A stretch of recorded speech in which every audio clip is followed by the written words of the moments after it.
नमस्कार प्रिय दर्शकों, आप देख रहे हैं ज्योतिष मंत्रा। प्रिय दर्शकों, आज एक ऐसे मंत्र प्रयोग की चर्चा है जो हर हाल में अपना प्रभाव दिखाता ही दिखाता है। तांत्रिक मंत्र प्रयोग है, बिना सिद्ध किए भी इसे प्रयोग किया जा सकता है। परंतु हर बार मैं एक बात बोलता हूं, चाहे किसी मंत्र को सिद्ध करने की आवश्यकता हो अथवा ना हो, परंतु थोड़ा सा विधान उसका कर लेना चाहिए। इस मंत्र के लिए भी कहूंगा कि पहले इसका थोड़ा विधान कर ले तो संशय नहीं रहेगा कि ये मंत्र आपके लिए कार्य ना करे। दूसरा, मंत्र सिद्धि के लिए इसलिए भी बोला जाता है, मंत्र का कुछ विधान करने के लिए इसलिए बोला जाता है ताकि उस मंत्र की ओरा, उस मंत्र की एनर्जी हमारी ओरा के साथ मिल जाए और हमें उस मंत्र का पूर्ण लाभ मिल सके। इसीलिए थोड़ा विधान अवश्य कर लेना चाहिए। आज का जो मंत्र है भैरव जी का है। भैरव मंत्रों के विषय में चर्चा करते हुए एक बार बोलता हूं कि भैरव जी का विधान मैं सबसे सरलतम मानता हूं। बिना किसी सिद्धि विधान के मात्र एक दीपक लेकर के बैठ जाइए, आप उनसे निवेदन प्रार्थना कीजिए, इससे भी कार्य सफल होने लगते हैं। परंतु आज का मंत्र तांत्रिक मंत्र है और तांत्रिक मंत्रों को जागृत करने के लिए थोड़ा मंत्र विधान तो कर लेना चाहिए। मंत्र शत्रु के निवारण के लिए। यदि शत्रु ऐसा है जिसे मार तो नहीं सकते, जिसको हानि नहीं पहुंचा सकते, लेकिन वो शत्रुता छोड़ दे या फिर हमारे कार्यों में अड़ंगा डालना बंद कर दे या हमसे वाद विवाद बंद कर दे। खास करके आस पड़ोस में अक्सर आए दिन छोटी छोटी बातों को लेकर के विवाद होते हैं और बाद में वो शत्रुता का रूप ले लेते हैं। ऐसे में शत्रु उच्चाटन प्रयोग करना ही उचित होता है। किसी के लिए मारण प्रयोग करना, विद्वेषण प्रयोग करना सही नहीं होता। मारण प्रयोग से तात्पर्य है शत्रु को मार देना या शत्रु को पीड़ित कर देना, इस हाल में पहुंचा देना कि वो मृत बराबर हो जाए। विद्वेषण शत्रु के घर में ही लड़ाई झगड़े करा देना, उनके रिश्तों में ही दरार डाल देना, यह विद्वेषण कहलाता है। आज का मंत्र उच्चाटन का है। शत्रु उच्चाटित हो जाएगा, किससे? हमसे उच्चाटित हो जाए, हमसे कुछ ना कहे, हमारे ऊपर प्रहार ना करे, हमारे घर परिवार व्यापार नौकरी कुछ भी चीज है उसके ऊपर उसकी दृष्टि ना जाए और वो हमारा बिगाड़ ना कर सके। या फिर कोई ऐसा व्यक्ति है जिससे दूर होना ही उचित है, तो भी आप इस प्रयोग को कर सकते हैं। परंतु मारण के लिए प्रयोग करने के लिए मैं बार बार बोलता हूं, ऐसे प्रयोग कदाचित ना करें। जीवन देने का अधिकार नहीं तो लेने का कैसे हो सकता है। मारण प्रयोगों में भी मैं अक्सर बोलता हूं, व्यक्ति को पीड़ा जरूर देनी चाहिए ताकि सामने वाले को भी एहसास हो कि उसने क्या किया है। आज का प्रयोग उच्चाटन का है। इस प्रयोग से होगा क्या? सामने वाला जो शत्रु आपको पीड़ित कर रहा है, बार बार आपके कार्यों में अड़ंगा डाल रहा है, रुकावटें पैदा कर रहा है, अपमानित करता आ रहा है समाज में, घर में, परिवार में, व्यापार स्थल पर, तो वो व्यक्ति आपसे विमुख हो जाएगा, आपसे बात करना बंद कर देगा, आपके कार्यों में अड़ंगा डालना बंद कर देगा, जिससे कि आप शांतिपूर्वक जीवन जी सकेंगे। यदि कोई व्यक्ति ऐसा है जिसे कि आप चाहते हैं कि वो यहां से निकल जाए, दूर चला जाए, तो भी ये मंत्र कार्य करता है, क्योंकि मंत्र के प्रयोग में संकल्प का बड़ा महत्व है। तो जब आप संकल्प करते हैं तो उसी प्रकार का संकल्प करें कि इस प्रयोग में आप शत्रु के साथ या कोई भी कार्य कर रहे हैं, उस समय इस प्रयोग में क्या करना चाहते हैं। इस प्रयोग के लिए जब संकल्प करेंगे तो उसमें आप अपनी भावना, अपना मन प्रेषित करना कि शत्रु के साथ किस प्रकार का व्यवहार करने के लिए यह प्रयोग आप करना चाहते हैं। इस प्रयोग को करने के लिए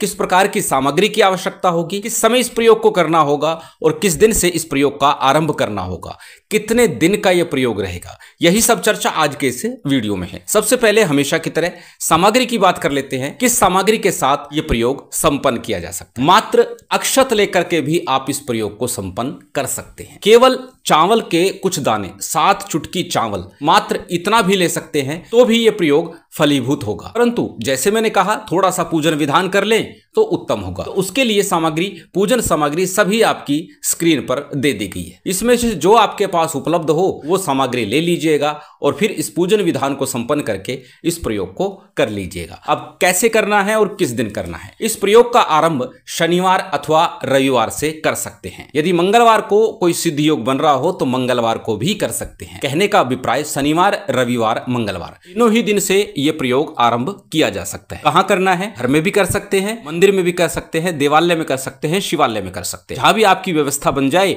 वहां इस प्रयोग को कर सकते हैं। किस समय करना होगा? इस प्रयोग को संध्या काल या रात्रि काल में करना उचित होगा। सबसे उत्तम होगा यदि आप रात्रि काल में करें, जो महानिशा काल है उस समय में। रात्रि 10 बजे से रात्रि 2 बजे के मध्य का समय महानिशा काल है। रात्रि 9 बजे बाद भी इस प्रयोग को आप आरंभ कर सकते हैं। अर्थात इस प्रयोग को जब भी करेंगे रात्रि में करेंगे। अब कैसे करना होगा? जब भी आप इस प्रयोग को करें तो प्रयोग को करने से पूर्व एक छोटा सा कार्य आपको करना होगा। अब करना क्या है? इस प्रयोग को करने से पूर्व जिस दिन प्रयोग कर रहे हैं उस दिन संध्या काल में, क्योंकि रात्रि में प्रयोग करना है तो संध्या काल में आपको जाना है। शनिवार, मंगलवार, रविवार, तीनों ही दिन में जब भी आप प्रयोग करें, थोड़ी सी शराब लेनी है और साथ में 2 बूंदी के लड्डू, उसमें लौंग लगा लीजिए, 1 नींबू रख दीजिएगा इस भोग को ले जाकर के चौराहे पर रखना, कहीं भी चौराहे पर रखकर आ सकते हैं। यदि चौराहा आसपास नहीं है तो आपको क्या करना है, किसी सुनसान वीरान स्थान पर, ऐसे स्थान पर चले जाइए जहां पर कोई आता जाता नहीं है, वीरान सा पड़ा हुआ है, खाली प्लॉट पड़े हुए हैं, मैदान पड़ा हुआ है, वहां चले जाइए। वहां पर अपनी पहली उंगली, सीधे हाथ की प्रथम उंगली जो है, जिसे तर्जनी कहा जाता है, इस उंगली से चौराहे का निर्माण कर लीजिए। यानी उंगली से ही 2 लाइनें क्रॉस में खींच दीजिए, चौराहा बन जाएगा। उसके ऊपर यह सामग्री रखिए, शराब की धार दीजिए और फिर प्रणाम करके घर आ जाइए। मन में कामना प्रार्थना ये कि मैं अपने शत्रु से पीड़ित हूं, मैं परेशान हूं, जिस प्रयोग को मैं करने जा रहा हूं मेरा वो प्रयोग सफल हो, सिद्ध हो,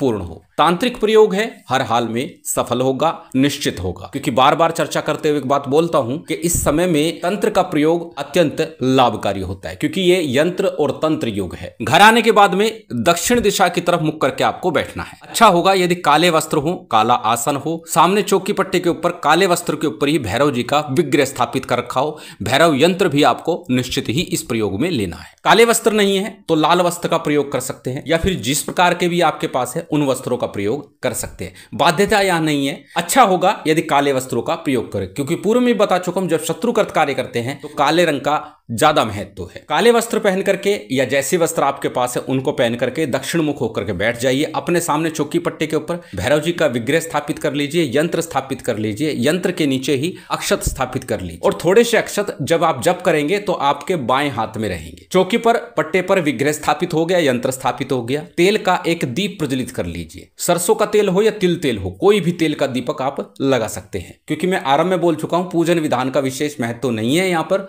क्योंकि यह मंत्र अपने आप में ही सिद्ध है। सबसे पहले शुद्धि आचमन करना है। अपने ऊपर और सामग्री के ऊपर जो आपने ले रखी है उस पर जल छिड़क लेना। जल छिड़कने के बाद दीप प्रज्वलित किया, उसके बाद दाहिने हाथ में अक्षत पुष्प जल ले लीजिए। अपना नाम बोलिए, गोत्र बोलिए और उस दिन का तिथिवार नक्षत्र बोलिए, और फिर अपनी कामना अर्थात शत्रु के साथ क्या करना चाहते हैं, उसे अपने से दूर करना चाहते हैं या उसे पीड़ा भी देना चाहते हैं, या फिर उसे उस स्थान को छोड़ने पर मजबूर करना चाहते हैं, जो भी आपकी भावना है वो आप प्रेषित कर दीजिए, संकल्प में बोल लीजिए। संकल्प के उपरांत संकल्प के लिए लिया गया अक्षत पुष्प जल किसी थाली प्लेट में अथवा दीपक के सम्मुख ही छोड़ दीजिए। सबसे पहले पंचदेवों का सामान्य सा ध्यान पूजन कर लीजिए, गणपति का, गुरु का, कुलदेव, पितृदेव, स्थान देव। उसके बाद में शिव शक्ति का और भैरव जी का भी ध्यान पूजन कर लीजिएगा। यथा विधि, यथा सामग्री, यथा सामर्थ्य, जो भी सामग्री है, जितना सामर्थ्य है, जो ज्ञान है, उसके अनुसार पूजन विधान आपने संपन्न कर लिया। इसके बाद गणपति और गुरु मंत्र का भी यथाशक्ति जप अवश्य कीजिए, क्योंकि जब भी कोई प्रयोग करें तो गणपति गुरु वंदना अवश्य करनी चाहिए। गणपति मंत्र के रूप में गणेश जी का कोई भी मंत्र जो आप सहजता सरलता से बोल सके, जप सके, उसे गणपति मंत्र का आपको जप करना है। ओम गंग गणपति नमः सबसे सरल पड़ता है, इसी मंत्र का जप कर लीजिए 11 बार, 21 बार अथवा एक माला का। साथ ही अपने गुरु मंत्र का जप कीजिएगा। यदि आपने गुरु दीक्षा नहीं ली तो भगवान शिव के पंचाक्षरी मंत्र ओम नमः शिवाय का अथवा गुरु गोरखनाथ जी या अपने इष्ट के मंत्र का जप कर लीजिएगा। इसके बाद आज का जो मूल मंत्र है इसका जप करना है। मंत्र तांत्रिक है, परंतु एक मंत्र जो मैं बार बार चर्चा करता हूं, साबर सिद्धि मंत्र। हालांकि यह साबर मंत्र नहीं है, तांत्रिक मंत्र है, फिर भी यदि उसका भी जप करेंगे तो उत्तम होगा। 11 बार जप करना ही पर्याप्त होगा। मंत्र आपकी स्क्रीन पर है, साबर सिद्धि भी एक बार फिर से दे दिया है। यह इसलिए है ताकि हमारे प्रयोग में कोई कमी ना रहे, हर प्रकार से हर शक्ति का हमें साथ मिल जाए और हमारा प्रयोग हर हाल में सफल हो जाए। मूल मंत्र भी आपकी स्क्रीन पर दे दिया गया है, इस मंत्र का ही आपको जप करना है। मंत्र का स्क्रीनशॉट ले सकते हैं, किसी कॉपी नोटबुक में नोट कर सकते हैं। मंत्र को एक बार बोल करके बता देता हूं। मंत्र इस प्रकार है, ओम नमो क्षेत्रपाल विकराल मम शत्रु उच्चाटे उच्चाटे हुम फट स्वाहा। ओम नमो क्षेत्रपाल विकराल मम शत्रु उच्चाटे उच्चाटे हुम फट स्वाहा। जब आप इस मंत्र का जप करेंगे, मम शत्रु जब कहें तो उस शत्रु का ध्यान आपको करना है, नाम नहीं लेना यहाँ पर, केवल उस शत्रु का ध्यान करना है। उग्रता के साथ इस मंत्र का आपको जप करना है। क्रोध आवेश में जैसे हम किसी को धक्का देकर निकालते हैं, उस प्रकार से इस मंत्र का जप करना है, उस शत्रु का ध्यान करते हुए। हो ही नहीं सकता कि प्रयोग असफल हो जाए। जैसे मैं बोल चुका हूं, जब जप करेंगे तो बाएं हाथ में थोड़े से अक्षत रखिएगा, एक चुटकी अक्षत काफी होंगे। जब आपका जप पूर्ण हो जाएगा तो इन अक्षतों को दीपक के सम्मुख छोड़ दीजिएगा अथवा यंत्र के सम्मुख छोड़ दीजिएगा। जप के उपरांत आरती कीजिएगा, तो भी सामान्य नैवेद्य हो, लौंग इलायची बताशा गुड़ शक्कर जो भी हो आपके पास उसका भोग लगा दीजिए और प्रणाम करके उठ जाइएगा। इस प्रकार यह प्रयोग आपको 3 दिन, 5 दिन, 11 दिन किसी भी तरह कर सकते हैं। आप इस प्रयोग में दिनों की संख्या शत्रु के साथ जो व्यवहार करना चाहते हैं उसके अनुसार निर्धारित कीजिएगा। यदि केवल शत्रु से पीछा छुड़ाने मात्र है कि वो आपके से बातचीत बंद करे या आपके कार्यों में विघ्न डालना बंद करे तो 3 दिवस का प्रयोग पर्याप्त होगा। यदि आप उसे पीड़ा देना चाहते हैं तो 5 दिन। यदि शत्रु को उस स्थान से पलायन कराना ही चाहते हैं तो फिर 11 दिन का प्रयोग कीजिएगा। अब ये आप पर निर्भर है कि आपका प्रयोग कितने दिन का है। प्रयोग के बाद में जो अक्षत आप यंत्र के सम्मुख या दीपक के सम्मुख चढ़ाते आए हैं, बायां हाथ में रखे हुए थे, उन अक्षत को उठा लीजिए। जब अंतिम दिन आपकी साधना का हो, प्रयोग पूर्ण हो जाए, 3 दिन का किया था, 3 दिन के बाद चौथे दिन प्रातः काल या रात्रि काल या तीसरे दिन ही रात्रि काल में उस शत्रु के घर में उन चावलों के कुछ दाने डाल आइएगा। इतने करने से 10-15 दिनों में ही आपको लगने लगेगा कि अब वो शत्रु आपसे विमुख हो गया है, आपके कार्यों में अड़ंगा नहीं डाल रहा है, उस स्थान को छोड़कर जाने की तैयारी कर रहा है। अत्यंत सरल विधान परंतु पूर्ण प्रभावी विधान है। भैरव जी की विशेष कृपा के साथ शत्रुओं से मुक्ति भी प्रदान करता है। शिव शक्ति की विशेष कृपा आप सभी को प्राप्त हो, यही कामना है। उम्मीद करता हूं आज की ये जानकारी, ये वीडियो आपको अच्छी लगी होगी। यदि अच्छी लगी हो तो कृपया लाइक कीजिएगा, शेयर कीजिएगा। यदि चैनल पर नए हैं तो सब्सक्राइब कर बेल आइकन बटन दबा दीजिएगा। जय माता दी, जय श्री राम।